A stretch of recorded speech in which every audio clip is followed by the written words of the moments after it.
आप कैसे हैं? मैं अच्छी हूँ अभिलाषा, आप बताओ। मैम मैं अच्छी हूँ। मैम आप मुझे ये बताइए SIR क्या है? देखो, राजस्थान में मतदाता सूचियों की जांच के लिए विशेष गहन पुनरीक्षण कार्यक्रम प्रारंभ हुआ है और इस कार्यक्रम के तहत राज्य के प्रत्येक मतदाता जिनका नाम 2025 की मतदाता सूची में है, सभी को इन्यूमरेशन फॉर्म अर्थात गणना प्रपत्र भरना होगा। मैम मुझे वही तो जानना है कि ये गणना प्रपत्र में हमें भरना क्या है? गणना प्रपत्र बहुत आसान और सरल है, सिर्फ एक ही पेज का गणना सिर्फ प्रपत्र। एक पेज का? बिल्कुल, एक ही पेज का गणना प्रपत्र है और उसमें भी कुछ सूचनाएं पहले से ही प्रिंटेड है। उसमें आपका नाम है, एपिक नंबर है, भाग संख्या है, विधानसभा क्षेत्र का नाम है और पुरानी फोटो इसमें पहले से लगी हुई है। इसके अंदर इन्यूमरेशन फॉर्म में ऊपर का जो कॉलम है उसमें आपको कुछ सामान्य सी जानकारियां स्वयं की भरनी है। तो मैम उनमें हमें क्या भरना है? देखो, सामान्य जानकारियों में आपकी जन्म दिनांक है, मोबाइल नंबर है, माता पिता का नाम है और यदि आप विवाहित हैं तो आपके जीवन साथी का नाम है और यदि इन सब के एपिक नंबर आपके पास उपलब्ध है तो वे भी इसमें भर दीजिए। इन्यूमरेशन फॉर्म में ये ऊपर का पार्ट है, नीचे के पार्ट में मैपिंग से संबंधित सूचनाएं भरनी है। मैम मैपिंग क्या होती है?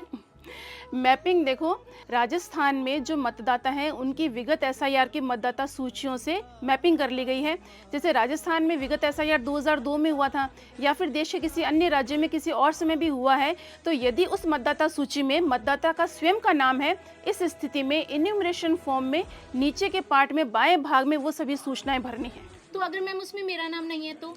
यदि 2002 की या विगत SIR की मतदाता सूचियों में आपका नाम नहीं है और आपके किसी रिश्तेदार का नाम है, रिश्तेदार जैसे?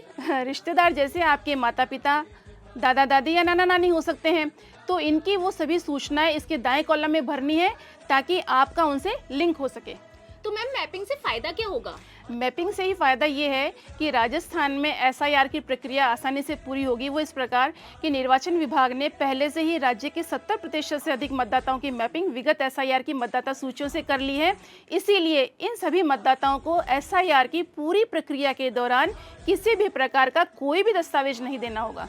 वाह मैम, ये तो अच्छा है। तो हम अभी भी मैपिंग करवा सकते हैं? बिल्कुल, आपके घर जब BLO आएंगे 4 नवंबर से 4 दिसंबर के बीच में गणना प्रपत्र भरवाने, तो उनकी मदद से या फिर आप स्वयं भी ECI की वेबसाइट पर, जिसका लिंक CO राजस्थान की वेबसाइट पर भी है, उस पर सभी राज्यों की मतदाता सूचियां अपलोड कर दी गई हैं। आप वहां से भी देख सकते हैं कि विगत SIR में आपका नाम किस सूची में है। तो मैम मेरे पापा आज से 10 साल पहले राजस्थान आए थे, तो क्या उनकी मैपिंग हो सकती है? बिल्कुल, वही वेबसाइट पर जाइए, वहां पर सभी सूचियां अपलोड की गई है, वहां से देखिए और मैपिंग करवाइए।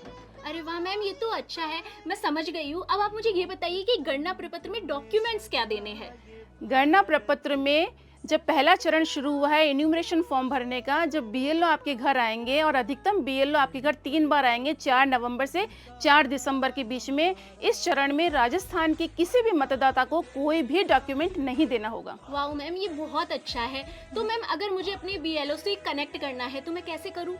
अगर आपको अपने BLO से कनेक्ट करना है तो ECI नेट पर, जो ECI का एक पोर्टल है, उसके ऊपर एक नई सुविधा प्रारंभ की गई है, book A call with BLO। आप अपने BLO को कॉल बुक करें और वो आपको सभी प्रकार की जानकारियां देंगे। वाह मैम, ये प्रोसेस तो बहुत आसान है, मैं तो आसानी से अपना गणना प्रपत्र भर दूंगी। बिल्कुल, 4 नवंबर से 4 दिसंबर के बीच में राज्य के सभी मतदाता जब BLO आपके घर आएंगे तो अपना गणना प्रपत्र भरकर अपने BLO को दें और जागरूक नागरिक होने की जिम्मेदारी निभाएं। धन्यवाद।